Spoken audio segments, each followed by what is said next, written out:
Hello my dear friends, this is Shiva Rathore from natural पैरी series. My dear friends, आज के episode में हम जिस शख्सियत से रूबरू कराने जा रहे हैं उनका नाम है मिस्टर संगम लाल गुप्ता।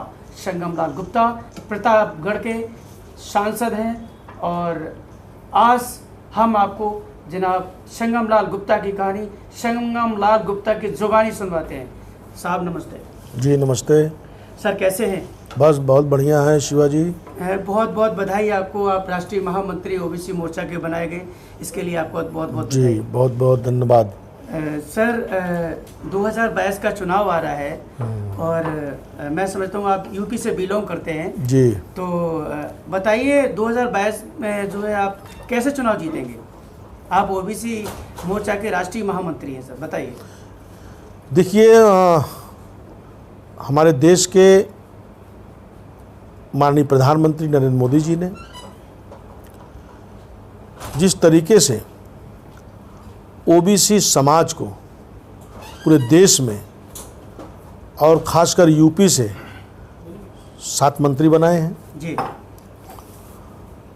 और ओबीसी समाज को 2018 में, क्योंकि 70 सालों की राजनीति में इस देश में कांग्रेस ने 70 साल राज किया जी, और कभी भी ओबीसी समाज के साथ जी, कोई न्याय नहीं किया।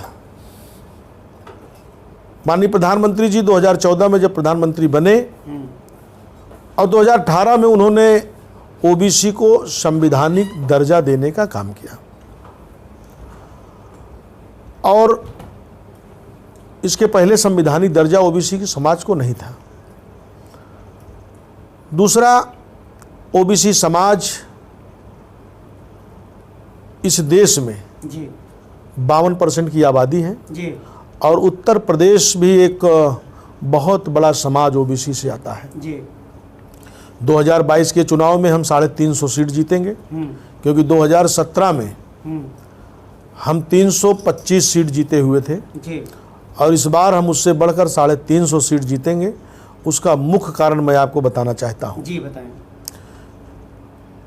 माननीय योगी जी के नेतृत्व में 2017 में सरकार बनी जी, और निरंतर जितनी सारी योजनाएं हैं, चाहे माननीय प्रधानमंत्री जी की योजना, चाहे माननीय मुख्यमंत्री जी की योजना, उत्तर प्रदेश में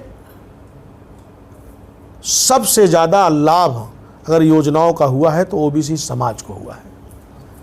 चाहे शौचालय ले लीजिए, जी, चाहे प्रधानमंत्री आवास, चाहे उज्ज्वला गैस योजना, जी, चाहे आयुष्मान भारत, जी, चाहे जनधन खाता खोलने का हो, जी, किसान सम्मान निधि, जी, तो इतनी सारी योजनाएं जी,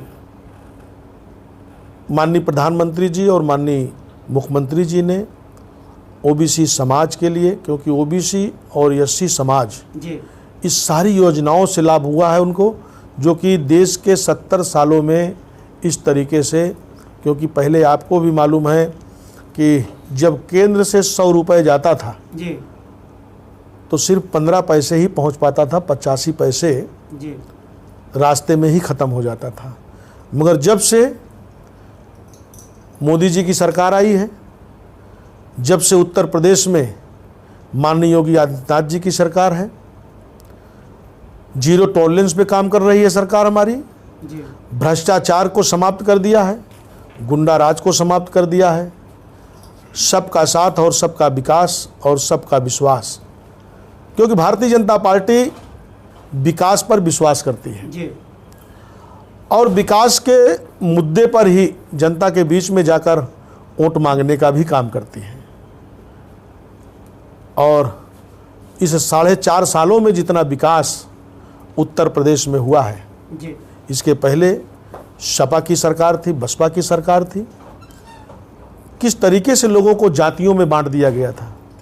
मगर आज चाहे आप राम मंदिर का मुद्दा ले लीजिए, जी, देश में कांग्रेस की सरकार थी, 500 सालों से राम मंदिर का मुद्दा नहीं हल हो पा रहा था। यही सपा के लोग, यही बसपा के लोग कह रहे थे कि भारतीय जनता पार्टी के लोग मंदिर तो बनाएंगे मगर तारीख नहीं बताएंगे। एक सवाल है सर, आप बोलने का मौका दें, सवाल पूछूं मैं जी। शिवा राठौर के ठीक है सवाल शुरू होते हैं सर। जो अभी जो 27% जो आरक्षण है इसको जो कैटेगराइज किया जा रहा है उसके बारे में बोलिए सर, क्योंकि ओबीसी की मीटिंग थी कल और आज हम उसके बारे में देश के लोगों को बताना चाहते हैं कि जो 27% जो ओबीसी का जो आरक्षण है उसके जो कैटेगराइज कर रहे हैं आप उसे कैसे कर रहे हैं, बताइए। Tell me right now sir. नहीं, ओबीसी के साथ जातिगत जो कर रहे हैं, नहीं, जातिगत जो कर रहे हैं उससे ज़्यादा ही लाभ मिलेगा जी। और दूसरी बात क्या है कि अभी उस पर विचार चल रहा है जी। और ओबीसी समाज, देखिए भारतीय जनता पार्टी जी ओबीसी समाज की हितैषी है। ओबीसी समाज पूरा भारतीय जनता पार्टी के साथ है। इसके पहले कांग्रेस की सरकार ने कभी ओबीसी समाज के लिए कुछ किया नहीं है। माननीय सांसद जी, एक तीखा सवाल है कि ओबीसी में बहुत सारी जातियां आती हैं। तेली जाति है, नाई जाति है, बढ़ई जाति है, कुम्हार जाति है, बहुत सारी जातियां आती हैं। यूपी में मैं समझता हूं कि आप बताएं इनके कहाँ कितने एमएलसी हैं, कितने राज्यसभा हैं, कितने विधायक हैं? नहीं, देखिए बताएं हमारे यहाँ जातियाँ। प्रजापति भी विधायक हैं। जी। जो समाज राजनीति में एक्टिव है, जी। जो समाज राजनीति में आना चाहता है, जी। ओबीसी समाज का जो संगठन अभी बना है जी। पूरे देश में, कल प्रदेश अध्यक्षों के साथ हमारी बैठक हुई थी। जी। जी। और पूरे देश से प्रदेश अध्यक्ष आए हुए थे। जी। सबको यही निर्देशित किया गया है जी। कि समाज का समन्वय बनाते हुए जी। हर समाज के गुलदस्ते में फूल होने चाहिए, हर समाज का व्यक्ति का नेतृत्व होना चाहिए, तब जाके भारतीय जनता पार्टी का जो मिशन है, भारतीय जनता पार्टी का जो विजन है, तब जाके वो पूरा होगा कि हर समाज के जब लोग समाहित होंगे भारतीय जनता पार्टी में और हर समाज का जब नेतृत्व होगा, उसी को बढ़ावा देने के लिए ओबीसी मोर्चा पूरे देश में कल से हमारे अध्यक्ष राष्ट्रीय टीम कल बैठक हुई थी और आज भी ओबीसी को लेके यहाँ प्रेस कॉन्फ्रेंस भी था। राष्ट्रीय अध्यक्ष किसको नियुक्त किया? राष्ट्रीय अध्यक्ष के लक्ष्मण हैं, तेलंगाना के। अच्छा। हाँ, तो बाकी हमारे 27 प्रदेशों के अध्यक्ष आए थे जी। और 27 प्रदेशों के अध्यक्ष, उनका पूरा संगठन, और अब उत्तर प्रदेश में जातीय सम्मेलन होगा। सर, जातीय सम्मेलन होगा? हाँ, सम्मेलन होगा और उस सम्मेलन के माध्यम से लोगों को जोड़ा जाएगा और जिस समाज के लोग राजनीति में आना चाहते हैं, अपने समाज को बढ़ाना चाहते हैं, उसमें उनको भागीदारी दिया जाएगा। अच्छा सर, एक बात बताइए, जो अब मैं समझता हूँ कि 2022 का चुनाव आ गया है विधानसभा का, तो अब जो ओबीसी मोर्चा का जो गठन हो रहा है, मेरी समझ से ये जब पीएम साहब की जब सरकार बनी थी, जब गठन हुआ था, तो तभी अगर ये हो जाता तो लोगों को ज़्यादा जल्दी लाभ मिल जाता सर? नहीं, का सवाल है। नहीं, 2000 क्यों याद आता है? नहीं, 2017 में भी ओबीसी समाज, आप उठा के देखिए कि 325 सांसदों में 50% सांसद ओबीसी समाज से जाते हैं। जी। आप लिस्ट उठा के देख लीजिए। तो ओबीसी का सम्मान भारतीय जनता पार्टी में होता है। जी। ओबीसी का समाज, बाकी के बहुत सारे लोग जो दल बना के बैठे हैं वो बोलते तो जरूर हैं जी। मायावती एससी-बीसी की बात तो करती थी जी। मगर उनके दल में क्या होता था, बगैर कुछ चढ़ावा चढ़ाए तो कुछ उनके यहाँ भला नहीं होता था। इसके लिए प्रदेश की जनता ने पूरी तरीके से उनको नकार भी दिया, ख़त्म भी हो गई। क्योंकि हर आदमी जब अपनी समाज को लेके वो चाहता है कि हमारे समाज का नेतृत्व बढ़े, हमारे समाज का सम्मान बढ़े जी। तो जब वो दल में जाएगा, दल में उसको अधिकार मिलेगा, पार्टी में उसको महत्व मिलेगा, जब वो विधायक लड़ेगा उसको पद मिलेगा, तब उसके समाज का सम्मान बढ़ेगा। अच्छा सांसद जी, हम दो बातें ऐसी करना चाहते हैं विकास के ऊपर। जब सत्ता में आने के लिए ये कहा गया था, जब वोट मांगे थे कि हम विकास करेंगे और लोगों की आय दोगुनी हो जाएगी और किसानों की आय दोगुनी हो जाएगी, बेरोज़गारी ख़त्म हो जाएगी। सर, जो 80 रुपये किलो का जो खाने का तेल था वो आज 180 रुपये है। जो 80 रुपये पेट्रोल थी वो 100 पार कर गई। सर, ये महंगाई इतनी चरम सीमा पे है और गरीब आदमी है जो वो कैसे अपने आप को सरवाइव कर पाएगा? देखिए, समय समय पर जी आदमी के इनकम भी बढ़ते हैं, जी आदमी समय समय पर जी हाई प्रोफाइल भी जीता है, जी तो उसी के साथ साथ महंगाई में भी बढ़ोतरी होती है। ऐसा नहीं है कि आज हमारी ही सरकार में महंगाई बढ़ी है तो वेतन बढ़े हैं, इनकम बढ़े हैं, रोजगार बढ़े हैं। और जैसे आपका कहना है कि बेरोजगारी, तो कौशल विकास के माध्यम से देश में माननीय प्रधानमंत्री जी आत्मनिर्भर भारत, जी जिसे हमारा एक प्रतापगढ़ आप समझ लीजिए। जी जी आप विकास की बात करते हैं तो हम आपको बताना चाहते हैं, हम अपने स्वयं की लोकसभा क्षेत्र में जी देश की आज़ादी के बाद बहुत सारे लोग वहाँ मंत्री हुए, सांसद हुए, विधायक हुए, राजाओं का जिला था। जी और हम जब 2017 में वहाँ पे विधायक बने थे। और उस समय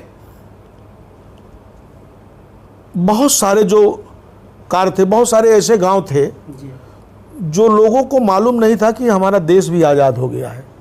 न शिक्षा थी, न पानी की व्यवस्था थी, न रोजगार के साधन थे, न वो लोग शहर कभी आ पाते थे, न शहर वो जानते थे कि कहीं शहर है, क्योंकि नदी थी जी और चारों तरफ से घिरे हुए थे, उसमें पुल नहीं था।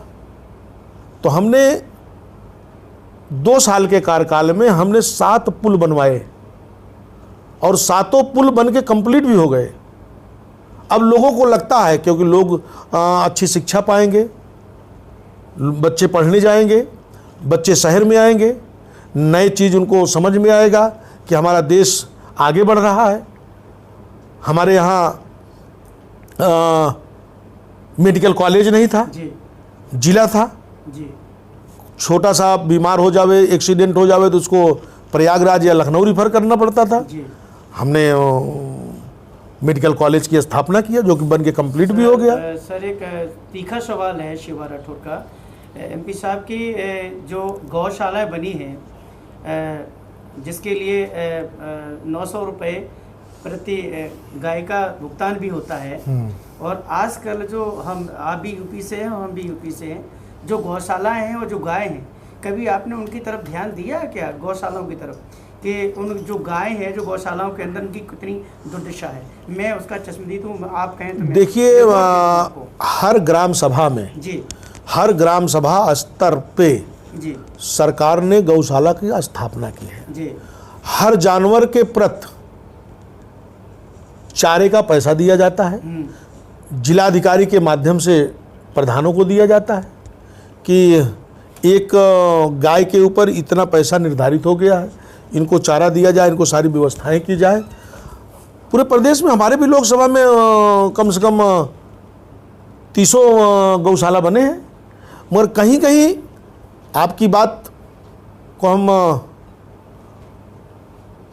ऐसा है कि मतलब बहुत सारे ग्राम सभाओं में कहीं सुनने को आता है कि जो लोकसभाओं में सर आप घूमते हैं जी, और आप कहेंगे तो मैं समझता हूँ कि हम प्रमाण के साथ बात करें। हमारे प्रतापगढ़ में भी आप घूमिए और बताइए। वो हम जाते हैं और इसलिए हम कह रहे हैं कि हमारी बात में दम है। और अच्छा, आखिरी सवाल मेरा ये है कि जो 2022 का चुनाव है, इस 2022 के चुनाव का मेन मुद्दा क्या रहेगा सर आपका? देखो, मेन मुद्दा विकास, जी, क्योंकि माननीय प्रधानमंत्री जी, माननीय योगी आदित्यनाथ जी, उन्होंने जो विकास किया है और जो विकास कर रहे हैं, जो बदलाव किया है, उसी को लेके हम जनता के बीच में जाएंगे। यही हमारा मुद्दा होगा, विकास का ही मुद्दा, विकास पे ही हम वोट मांगने जाएंगे।